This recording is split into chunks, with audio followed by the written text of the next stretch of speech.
Então, saúde mental é você ter um bom funcionamento, não é necessariamente ser feliz. É você ter um bom funcionamento e saber lidar com os momentos de estresse e tristeza. Um critério importante é a pessoa avaliar se ela tem problemas em outros setores da vida dela, né? Então, por exemplo, quando a gente vai falar de insônia, né? Um dos critérios para você falar que a pessoa está tendo insônia é ela ter prejuízo em outros setores, tipo no trabalho, na vida pessoal. Então, Uma definição do que seria saúde mental? Saúde mental é um bom funcionamento do organismo do ponto de vista psicológico e fisiológico que permite uma pessoa ser minimamente funcional no dia a dia. Quando você vai ver o DSM, por exemplo, que é o manual diagnóstico psiquiátrico que a gente usa, que tem os critérios diagnósticos para caracterizar uma pessoa dentro de um quadro psicopatológico, existem vários critérios lá. E um dos critérios é: estes sintomas precisam gerar uma disfunção significativa na vida do indivíduo. Então, por exemplo, se a pessoa tem eventualmente um pouco de desatenção, se a pessoa tem eventualmente um pouco de ansiedade, se a pessoa eventualmente é um pouco mais triste em alguns momentos, se aquilo não gera um impacto significativo na vida dela do ponto de vista de trabalho, do ponto de vista de família, do ponto de vista de rede de amigos, teoricamente ela não está com um quadro psicológico, ou seja, é normal você ter o que a gente chama de traços de ansiedade, traços de depressão, traços de toque. Agora, quando isso alcança um nível específico de determinados critérios e começa a prejudicar a sua funcionalidade como indivíduo, você pode ter uma disfunção do ponto de vista de saúde mental que é passível de tratamento. Então, saúde mental é você ter um bom funcionamento, não é necessariamente ser feliz. É você ter um bom funcionamento e saber lidar com os momentos de estresse e tristeza. Certo. E interessante porque isso é uma coisa que me chamou muita atenção, o professor Huberman, quando ele comentou, né, é um critério importante a pessoa avaliar se ela tem problemas em outros setores da vida dela, né? Então, por exemplo, quando a gente vai falar de insônia, né, um dos critérios para você falar que a pessoa está tendo insônia é ela ter prejuízo em outros setores, tipo no trabalho, na vida pessoal. Então, como a Zen colocou, bem colocado, não é que você necessariamente sentir prazer ou se sentir bem, né? É funcionar bem, né? Funcionar normal, ter um bom funcionamento. Eu sei lá, eu tenho a impressão de que hoje a gente está uma geração onde tudo tem que ser muito prazeroso, muito bom, muito saudável, muito tudo, assim, de um jeito bom, obviamente. E aí qualquer desconforto a pessoa fala, tô com problema. Tenho insônia. Tenho depressão. E é só a vida acontecendo, as coisas acontecendo de forma normal. Eu acho que o mais comum de todos, assim, que me mandam sempre, pedem aula sobre isso, etc., é desatenção. TDAH. Todo mundo acha que tem TDAH. TDAH tem uma prevalência de 2 a 4, alguns estudos mostram 5% da Eu tenho população. dislexia. Pois e é. aí todo mundo, quando ouve eu falando qualquer coisa, então eu também tenho. Exato. Eu falei, às vezes você só é burro mesmo, Quer saber? Né? Mentira, tô Às zoando. vezes só falta um capital intelectual para você acessar. Não, às vezes é desatenção também. O desatenção, o que acontece? Quando você vai ver Primeiro, um diagnóstico de TDAH é extremamente complexo de ser feito. Extremamente complexo de ser feito. Leva tempo para você diagnosticar. Confunde o TDAH um camaleão. Às vezes o paciente tem bipolaridade. Isso que eu ia falar, é meio subjetivo no final, né? Ansiedade, é difícil. Tem alguns critérios que você pode avaliar, né? Mas assim, acontece que às vezes a pessoa está tendo problema em concentrar em uma coisa. Por exemplo, estudos. Isso é muito comum, né? Vai para faculdade, vai para escola, não consigo prestar atenção, tem TDAH. Às vezes é uma disciplina. Às vezes é uma disciplina e isso indica que o seu problema é com aquela disciplina nesse caso. Não é que você tem alguma disfunção nos circuitos envolvidos com controle atencional. Só não gosta de física, você está desmotivado, cara. Está desmotivado. Exato, isso pode ser Agora, se for na disciplina, na faculdade, no jogo de futebol, no trabalho, com a namorada, com o namorado, aí sim existe um pano de fundo que pode ser passível de ser um Mas diagnóstico. ainda assim tem que fazer leva tempo porque você tem que excluir todas as outras possibilidades. Será que não é uma questão de ansiedade? Porque a ansiedade também vai atrapalhar a pessoa a ter foco na disciplina. A pessoa está pensando em outra coisa, que ela está deixando ela ansiosa. Será que não é falta de sono? Será que não é isso? Será que não é isso? Você tem que excluir tudo e leva tempo. E é uma das coisas que mais me perguntam no Instagram também, muito. TDAH, eu tenho TDAH, eu fico assim, será que a pessoa realmente foi diagnosticada com TDAH, né? Eu estava assistindo uma palestra do Vitor Sarrantino há muitos anos atrás, e aí o Vitor falou uma coisa que até hoje eu levo para minha vida, eu falo isso no Materializa sempre, porque as pessoas, no geral, elas tem um monte de disfunção por causa da qualidade da vida delas, né? Dos hábitos que elas levam. Principalmente o sono, né? Falta de exercício e tal. E aí o Vitor falou, eu não consigo diagnosticar ninguém e nenhum tipo de doença, não é só transtorno mental, mas qualquer outra coisa, se a pessoa não faz o básico, que é dormir minimamente bem, né? 7 horas por dia, 6 horas, no que seja. A gente falou de sono recentemente aqui.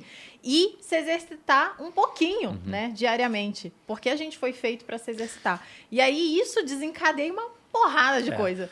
Sabe qual que é o maior problema? Que é um pano de fundo e explica grande parte dos transtornos psiquiátricos hoje, inclusive dos transtornos metabólicos, etc. O nosso organismo, ele não foi selecionado num ambiente para sobreviver no ambiente que a gente vive hoje. Não. Eu vou pegar 3 exemplos rápidos aqui para não onerar o tempo. Se você pegar, por exemplo, insônia, obesidade e depressão. Insônia acontece basicamente por quê? Porque a gente tem luz natural, luz artificial à noite, que nunca teve, então o nosso sistema cerebral não foi formulado para conseguir lidar com luz branca à noite. Os nossos neurônios não lidam muito bem com luz branca à noite. A gente nunca esteve tão alerta à noite porque tinha predador lá fora da caverna, a gente ficava sempre mais recluso. Então isso, você pega um organismo que se desenvolveu nesse ambiente, coloca ele viver num outro ambiente, você muda o ambiente, você muda a resposta, o que acontece é uma inundação de insônia. Depressão. Lá no passado, quando a gente não tinha tantas obesidade. Lá no passado, quando a gente não tinha tantas calorias disponíveis, você ter um sistema relativamente pouco sensível a ficar saciado, provavelmente foi muito adaptativo. Porque você comia agora, daqui umas 5, 6 horas você sentia fome, saía caçar, saía buscar semente, você conseguia. Então aquele que teve um sistema que gerou saciedade por muito tempo, podia acabar morrendo por desnutrição e não ter perpetuado esses genes para frente por meio de seleção. Hoje, a gente tem um sistema que foi selecionado num ambiente com relativamente pouca caloria, um sistema que precisava gerar fome para gerar motivação para você buscar alimento, um sistema existente num lugar onde você consegue 700 calorias num pacotinho de M&M. Sem contar o tipo de alimentação que as pessoas têm hoje, Exato. que geralmente Que não comem existia, coisas né? que foram feitas para comer muito e a pessoa tenta comer pouco. A É gente possível. chama isso de incompatibilidade evolutiva. Você pega um organismo fisiológico que foi selecionado num lugar com poucos nutrientes e pouca caloria e coloca num lugar com muita disponibilidade calórica, qual que é o resultado? Uma inundação de obesidade. E depressão. Um dos principais fatores de risco para o desenvolvimento de depressão é estresse crônico. O nosso sistema de estresse ele se desenvolveu para você lidar com um leão aqui, com uma cobra ali, para fugir de um predador aqui. Cessou o estresse, cessou o problema. Hoje a gente vive não num ficar estresse... estressado o dia Você não inteiro. tinha um né? leão todos os dias. Exato. Né? E aí quando você pega um organismo que foi selecionado num lugar para não ter picos de estresse sempre, bota viver numa sociedade extremamente complexa, extremamente geradora de estresse crônico, o que acontece? Uma inundação de depressão. É uma incompatibilidade evolutiva, nós não fomos criados para viver hoje em dia. Você citou o Sorrentino e você tá um cara um pouco mais antigo, que é o Hipócrates. O pai da medicina, os médicos fazem até hoje o juramento hipocrático, né? Primeiro não fazer mal. O Hipócrates tem uma frase dele muito famosa que ele diz que as doenças começam à medida que nos afastamos da natureza. Perfeito. Então isso que você citou é porque hoje a gente vive num ambiente muito moderno e coisa de pouquíssimo tempo. Você volta para o século XVIII, tinha aquelas previsões do Thomas Malthus, né, o economista, dizendo que, olha, o futuro do mundo é permanentemente uma escassez alimentar. E hoje ainda tem gente que passa fome, mas já tem mais gente morrendo por ocasião do excesso de alimentação do que pela falta disso. E aí, entrando nessa parte de saúde mental, a gente separou aqui um trecho de uns especialistas da USP falando que o Brasil, entre os países que foram pesquisados, de um relatório que eles fizeram, é o país que mais apresenta pessoas ansiosas e depressivas. Eles colocaram aqui 63% da população com ansiedade e 59% com depressão. Chega a tudo isso mesmo? Chega. Então, mais da metade do Brasil hoje tem depressão? Não, perdão, qual que é o número? 59. Não. Assim, o diagnóstico... Eu acho que está um pouco exagerado. hoje Eu a sei gente que sabe... a insônia é mais de 60%. É Problemas que- com sono. É que se Ansiedade, você for eu não ver, sei. primeiro, é bom conceituar para as pessoas. Existem vários tipos de depressão. Sim. Tem ansiedade, transtorno né? depressivo maior, tem transtorno depressivo bipolar, transtorno de humor bipolar, que tem também o componente depressivo. São vários tipos. A ansiedade também tem vários tipos. Tem ansiedade social, ansiedade generalizada, transtorno do pânico. Eu não sei qual que foi se eles pegaram o guarda-chuva todo, mas talvez, Bruno, esse dado tenha relação com traços de depressão, talvez. Tem que ver a escala que eles usaram. O que a gente sabe hoje é que no mundo a prevalência média de depressão é em torno de 8 a 9%. 8 a 9% das pessoas? E o Brasil eu sei que é um pouquinho acima, mas não chega a metade. Eles fizeram uma conta aqui que no final isso custa 1 trilhão para a economia mundial. 1 Não, trilhão é de gigantesco. dólares. É gigantesco. É Gigantesco. extremamente Pela debilitante, falta né? de produtividade É. também, será? Provavelmente. Imagino Eu que não sei o que é ter depressão. Ah, O pessoal já me perguntou no Instagram várias vezes, cara, você nunca teve depressão? Eu falo, eu já fiquei triste. Mas o que é, como você falou, né, quando começa a afetar a vida das pessoas? Você fica triste um dia, 2, não afeta tanto a vida. Tomar um pé na bunda, você fica triste um mês, beleza. Ó. Quando começa a sair de tristeza para gerar um quadro que não é mais tristeza, é algo acontecendo realmente. O DSM depressão. lá, eu não vou citar os critérios porque o pessoal vai se autodiagnosticar É. em casa, mas o DSM, você tem que ter um dos dois obrigatoriamente desses critérios que eu vou citar agora para ter depressão. Você tem que ter humor deprimido ou o que a gente chama de anedonia, que é perda da capacidade de sentir prazer com coisas que você gostava antes. Então, você sempre curtiu vir gravar o podcast, você começa a não gostar mais. Porém, isto tem que acontecer, e essa é a parte que as pessoas ignoram quando vão tentar se autodiagnosticar. Isso tem que acontecer quase todos os dias, a maior parte do dia, por no mínimo 2 semanas.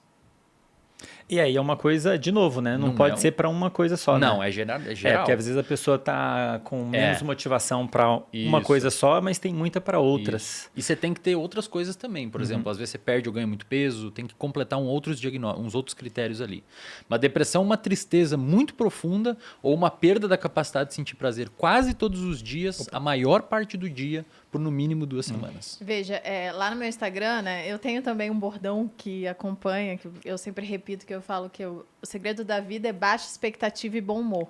E eu falo que o bom humor, ele é treinável, né? Assim como sorrir. De vez em quando eu faço tipo, galera, vamos dar uma risada aí, vamos assistir uns memes, vamos rir de propósito, né? Forçar o sorriso, de alguma forma exercitar esse músculo. Porque as pessoas, elas acabam entrando e parece que elas gostam desse sofrimento, elas gostam de estar daquele jeito, como se aquilo tornasse elas de alguma forma especial ou que pudesse justificar a incapacidade de fazer algo. Então, elas querem se diagnosticar, como você mesmo disse.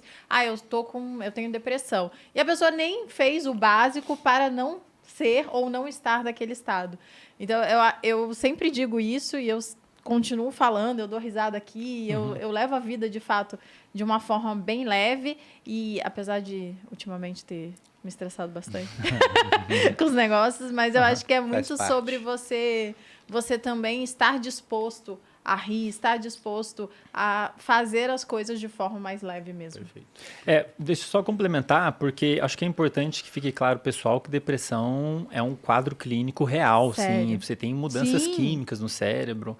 E porque, assim, por outro lado, tem algumas pessoas que subestimam, né? Exato. Que fazem pouco Não, caso. Deus o Isso livre, aí é não tô- frescura. não tô falando isso. Não, tô dizendo que foi o seu caso, não só Eu porque sei, eu mas que é tem- só para deixar claro que eu não tô é falando isso. um quadro clínico sério, assim, realmente debilitante, né? Também nunca tive nada parecido, Bruno, igual você, assim. Já tive dias muito tristes, mas daí, faz parte da vida, né? Agora... Viver significa lutar, né? assim, inclusive algumas vezes que eu fiquei muito mal, teve vezes que eu me perguntei, cara, será que na depressão é isso daqui todos os dias? Se for, É é quase surreal, todos assim, os dias, porque é. você sente de fato, né, como costumam falar, um colete peso. de chumbo, né? Isso. Você não... falta energia para qualquer coisa que exige esforço, Isso, né? Perfeito. E às vezes isso é causado por uma mudança química no cérebro mesmo, né? Seria Esse quadro falta de dopamina nesse caso? pode por exemplo? ser também, né? E uma das coisas que pode causar, como o Wesley falou, que muitas pessoas não se dão conta, é o estresse crônico, estresse e ansiedade crônico. Isso já está muito bem claro na literatura. Predispõe a pessoa a desenvolver depressão. entendi. Você começa a mudar um monte de coisa no corpo, quimicamente, afeta vários circuitos no cérebro, e você entra num quadro fisiológico, um estado fisiológico, que a pessoa acaba tendo esses sintomas, né? Não sente energia para fazer as coisas, humor, não tem motivação para buscar coisas que geralmente ela buscava, mesmo o que gerava prazer. E elas entram num quadro chamado de desamparo aprendido.